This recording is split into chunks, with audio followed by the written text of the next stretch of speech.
Encontrar o responsável por um assassinato não é uma tarefa fácil para os investigadores. Não. Quando se tem poucos detalhes sobre o crime, é preciso fazer um trabalho bastante aprofundado para encontrar uma resposta. Tente você, por exemplo. A vítima foi acertada na cabeça 2 vezes, o que acabou deixando buracos similares acima da sobrancelha esquerda. Logo depois, o cadáver foi lançado a 13 metros de altura, dentro de um poço, e caiu em uma caverna. Qual a história por trás? Você saberia me dizer? Eu sou o Bira. Não, nada de Bira de Ubirajara, de Uribatã.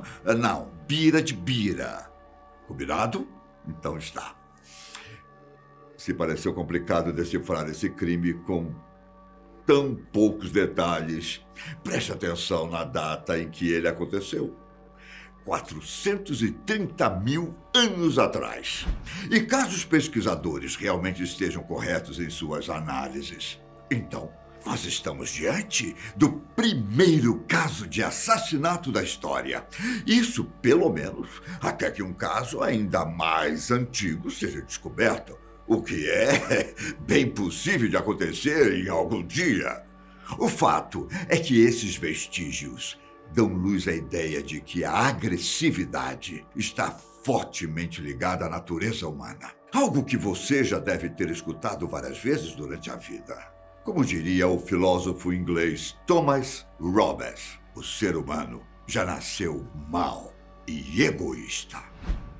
O que ninguém imaginava era que essa maldade e agressividade, embora pautada por contextos diferentes, viesse de tantos anos atrás, de uma época que não eram os seres humanos como conhecemos, que caminhavam sobre a Terra, mas sim nossos ancestrais. Dessa vítima de centenas de milhares de anos, o crânio foi encontrado por paleontologistas em uma caverna ao norte da Espanha. Mas ele não estava sozinho, não. Descoberto em 1984. O local ainda tinha os restos mortais de 28 indivíduos que viveram durante o chamado Pleistoceno Médio, uma época que vai de pouco mais de 700 mil anos a 126 mil anos atrás. Imagine só o susto dos pesquisadores.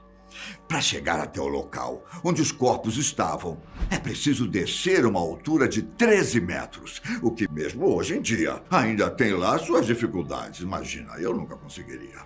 Bom, agora pense em fazer isso milênios atrás. Em meio à busca por respostas, a maior suspeita dos paleontólogos é de que todos foram colocados lá com um propósito definido.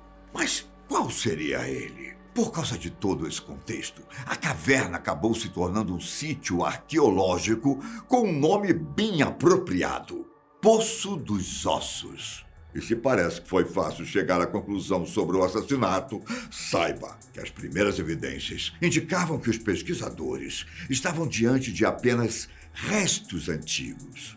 Para entender melhor, foi preciso reunir nada menos do que 52 pedaços do crânio perfurado, que estava basicamente enterrado abaixo de algumas camadas de argila.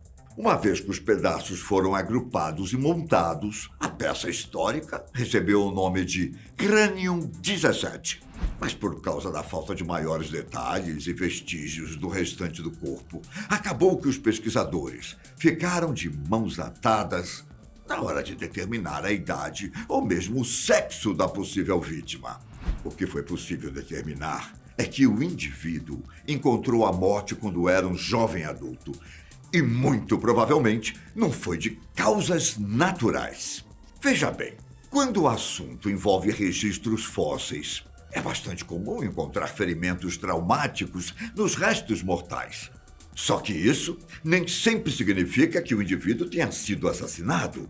Isso quem disse foi Noemi Sala, paleontóloga e principal autora do estudo do Crânio 17. Não é como se matar pessoas fosse algo raro há centenas de milhares de anos. Acontecia. Mas não é só muito raro de se encontrar, como também é preciso um trabalho bastante aprofundado para chegar a essa conclusão. Para você ter uma ideia, antes do Crânium 17, a vítima do assassinato mais antigo datava de 50 mil anos atrás. Chamado de Shanidar III, esse indivíduo era um Neandertal que foi encontrado com um corte nas costelas do lado esquerdo do corpo. E assim que os pesquisadores começaram a investigar, descobriu-se que Shanidar III muito provavelmente morreu depois de ser atingido por uma lança. Mas o caso do Crânio 17 é muito diferente desse último. Não havia corpo para determinar esse tipo de ferimento característico. Então os pesquisadores precisaram se envolver de outros métodos de investigação. Na verdade, foi graças à tecnologia forense moderna que foi possível dizer como surgiram os dois orifícios no crânio. Primeiro, foi produzido o modelo 3D dos ossos a partir de uma tomografia computadorizada. Assim, os investigadores foram capazes de medir o ângulo das rachaduras no crânio para então calcular como teria que ser a trajetória de um objeto para gerar tais orifícios. Somente assim, examinando o padrão da fratura, é que daria para dizer se os machucados foram produzidos depois ou antes da morte do indivíduo.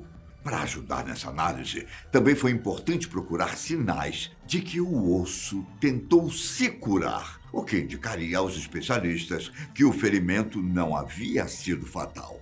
Uma vez com os dados em mãos, os pesquisadores fizeram comparações com casos atuais, envolvendo ataques violentos e quedas de grandes altitudes, além de mostrar que não houve nenhum tipo de dano depois da morte. O resultado determinou que não havia evidências de cura no ferimento, o que aumenta a probabilidade da pessoa ter morrido um pouco depois do ataque, ou mesmo imediatamente. Independentemente da hora da morte, essas foram as provas que os investigadores precisavam para determinar que os ferimentos na cabeça foram, sim, os responsáveis pela morte. E, além disso, conforme o National Geographic também explicou, o padrão de lesão do Crânium 17 se encaixa mais no cenário de um ataque cara a cara, feito por alguém com um instrumento na mão. Ainda existe um detalhe que o Smithsonian Magazine frisou: um acidente na cabeça costuma acontecer na lateral. Já uma agressão é mais provável que seja feita no centro do rosto. E se levarmos em consideração que os ferimentos estão concentrados no lado esquerdo, é possível que o autor do assassinato fosse destro. Sem falar que o formato dos dois ferimentos é o mesmo, levando os cientistas a acreditarem que uma única arma foi responsável e não uma queda. Detalhe esse que é embasado pelos diferentes ângulos dos orifícios, sugerindo 2 golpes no crânio. Conforme explicou o Smithsonian Magazine, existe uma clara intenção de matar quando o caso envolve múltiplos golpes. Está entendendo? Então, nós chegamos a uma pergunta interessante. O que teria causado esses ferimentos tão sérios? Uma arma com pedra? De madeira? Sinto desapontá-lo, mas infelizmente os cientistas acreditam que será impossível saber a real composição do objeto. Isso porque, mesmo depois de vasculhar a área, os pesquisadores não conseguiram encontrar nada que fosse compatível com a arma do crime. A aposta mais exata é de que fosse um material extremamente duro. E enquanto passamos longe de saber como era a arma, o mesmo pode ser dito sobre o porquê do nosso amigo Crânio 17 ter sido assassinado. Uma briga por recursos, talvez? Um desentendimento entre indivíduos da mesma tribo? As possibilidades são diferentes dos episódios chocantes que aprendemos ao longo da história. E uma coisa é certa: a vida há 430 mil anos, era consideravelmente diferente de hoje em dia. Inclusive, como ainda havia outros 28 cadáveres no poço, fica a dúvida se o crânio 17 foi colocado lá durante uma cerimônia, assim como teria acontecido com os outros mortos, ou se era apenas um local que o assassino encontrou para desovar o corpo. Isso é claro, levando em consideração que as 28 pessoas não foram assassinadas também.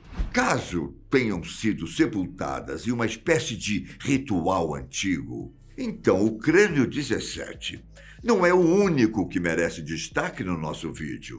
Além de falarmos do caso de assassinato mais antigo do mundo, também estamos falando da prática funerária mais antiga que se tem notícia. Agora, olha que interessante. Se você percebeu que em nenhum momento eu chamei o crânio 17 de Neandertal, mas sim de indivíduo e vítima.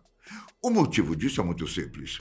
Ele fazia parte de outra espécie de hominídeos. Na verdade, uma espécie que está envolvida justamente na origem dos neandertais. O Homo heidelbergensis.